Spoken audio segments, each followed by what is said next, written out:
23 iyul 1942-ci ildə Hitler əməliyyatlarının məqsədini dəyişmək qərarını aldı. Nəticədə Alman qoşunları qarşısına əsas məqsəd Stalingrad şəhərini ələ keçirmək tapşırığı qoyuldu. Hitler hücum əməliyyatlarına başlamazdan əvvəl Stalingradı ələ keçirdikdən sonra şəhərin bütün kişi vətəndaşlarını öldürəcəyini, həmçinin bütün qadın və uşaqları isə deportasiya olunacağını açıqlamışdı. Bunun əsas səbəbi şəhər əhalisinin tamamilə kommunist və xüsusi təhlükəli olması idi. Şəhərin işğal olunması həm şimal, həm də qərb cinahlarında yerləşən Alman qoşunlarının strateji neft ehtiyatlarına malik olan Bakı şəhərə təhlükəsiz şəkildə yaxınlaşmasına səbəb olacaqdı. Döyüşlərin başlanğıcında Sovet ordusunun Alman hücumlarının qarşısını almaqda çətinlik çəkməsi səbəbindən bir neçə həftə ərzində Alman ordusu 400 kilometr irəliləməyə nail oldu. Bu da Sovet əsgərləri arasında nizam-intizam pozulmasına və çaxnaşmaya səbəb oldu. İyulun sonlarına kimi Alman ordusu Sovetləri Don çayı boyunca sıxışdırdı. Qeyd etmək lazımdır ki, bu zaman Almanlar Wehrmachtın müxtəlif cinahlarını möhkəmləndirmək üçün müttəfiqləri olan İtalya, Macarıstan və Rumıniya kimi ölkələrin ordularının köməyindən də istifadə edirdilər. 42-ci ilin 25 iyulunda Feldmarşal Friedrich Paulusun komandanlıq etdiyi 6-cı Alman ordusu Kalas şəhərinin qərbində Sovet ordusunun ciddi müqaviməti ilə üzləşdi və bununla da avqustun 11-nə qədər davam edən Kalas döyüşləri başladı. Kalas döyüşləri başlayandan sonra Sovet lideri Stalin SSR Xalq Müdafiə Naziri kimi iyulun 28-də bir addım geri çəkilməmək haqqında əmr imzaladı. Həmin əmrdə döyüş meydanından geri çəkilmək qadağan edilirdi. Qorxaqlıq və qətiyyətsizlik sərt şəkildə cəzalandırılırdı. Nəhayət, avqustun 23-də 6-cı ordu Don çayını keçərək Stalingradın 60 kilometrliyinə çatdı. Şəhər 48 saat ərzində 100 ton bomba atılmışdı. Stalingrad döyüşü həm Adolf Hitler, həm də Stalin üçün nüfuz məsələsi idi. Bu baxımdan da onun strateji əhəmiyyəti böyük idi.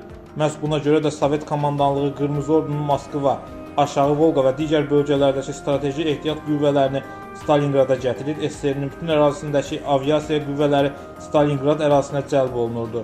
Hitler 4-cü ordunu da kömək üçün göndərdi və sentyabr ayında artıq General Paulusun rəhbərlik etdiyi Alman ordusu Stalingradı mühasirəyə almağa başladı. Noyabr ayının ortalarına yaxın Almanlar şəhərin böyük hissəsini ələ keçirmişdi. Gedişatı isə yaxşı olmadığını başa düşən Stalin Marşal Jhukovu Almanların irəliləyişini dayandıracaq bir plan hazırlamaq üçün Moskvaya çağırır.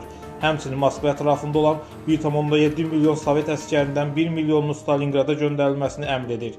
Qışın gəlməsi və Volqa çayının donması əskərlərin Stalingrada getməsini çətinləşdirirdi. Şəhərə gedən quru yolların Almanlar tərəfindən nəzarət edilməsi də rusların işini xeyli çətinləşdirmişdi.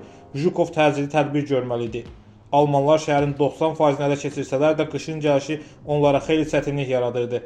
Həm də şəhərə daxil olan Alman ordusu Don çayının şimal-qərb və cənub-qərb tərəflərində mövqelərini möhkəmləndirməmişdilər. Bu bölgələri Almaniyanın müttəfiqi olan Rumunlar qoruyurdular. Rumun hərbiçiləri təchizatı olduqca zəif idi. Onlar olduqca intizamsız hərəkət edirdilər. Jhukov düşmənin zəif yerini tapmışdı və Uran adını verdiyi əməliyyatı hazırladı. Plana görə Stalinin köməyə göndərdiyi 1 milyonluq yeni qüvvələr Stalingrada aparmaq əvəzinə Rumunların qoruduğu şimal-qərb və cənub-qərb bölgələrinə yerləşdirildi. Beləliklə zəif Rumun ordusu geri çəkiləcək və Almanın 6-cı ordusu mühasirəyə alınacaqdı. Soyuq hava şəraitinə görə 2 dəfə təxirə salınan əməliyyat nəhayət noyabrın 19-da başladı. Bir neçə saat ərzində Sovet təyyarələrinin bombardımanı və tanklarının hücumu nəticəsində Rumunlar geri çəkilməyə başladılar. Hücum xəbərini alan General Paulus 100 tankdan ibarət kömək göndərdi. Lakin ruslar Almanların tanklarını məhv etdilər.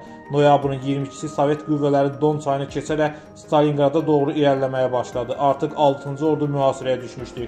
Soyuq hava şəraitinə uyğunlaşa bilməyən Almanlar olduqca çətin vəziyyətdə idilər. Əsgərlər arasında xəstəlik və ishal halları artmışdı.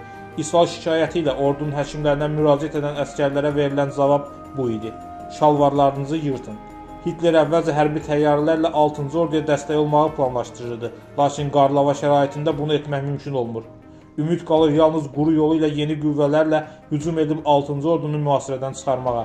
12 dekabr 1942-ci ildə General Manstein qış fırtınası adını verdiyi xilas etmə əməliyyatına başlayır. Almanlar Stalingradın 60 kilometrinə qədər irəliləyə bilirlər. Manstein General Paulusa tanklarla mühasirəni yarmağı və onun qüvvələri ilə birləşməyi təklif edir. Lakin Paulus tankların cəmi 30 kilometrlik məsafəyə gedə biləcək yanacaqlarının olduğunu bildirir.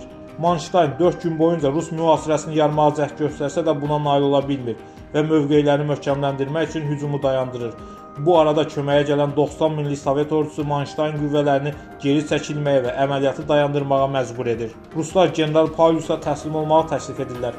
Paulius Hitlerə müraciət edərək təslim olmağa icazə istəyir, ancaq Hitler bunu qətiyyətlə rədd edir və general Pauliusa marşal rütbəsi verir. Məsələ aydın idi. Ya sona qədər döyüş öl, ya da intihar elə. Çünki bu günə qədər heç bir Alman marşalı döyüşdə təslim olmamışdı. Hitler Pauliusun sona qədər döyüşəcəyini əmin idi, ancaq yanıldı. Paulius yaxın adamları ilə birgə təslim oldu, ancaq ordusuna təslim ol əmrini verməkdən imtina etdi. Döyüşlər fevralın 2-sinə qədər davam etdi. 2 fevral 1943-cü ildə 91 min Alman əsgəri nəhayət təslim oldu. Təslim olan 91 min əsgərdən yalnız 5 min nəfəri sağ qalır. Digərləri Rusiyanın müxtəlif əsir düşərgələrində həlak olur. Stalingrad döyüşü müharibənin gedişatını dəyişir və Hitler Almaniyasının çöküşünü başladır.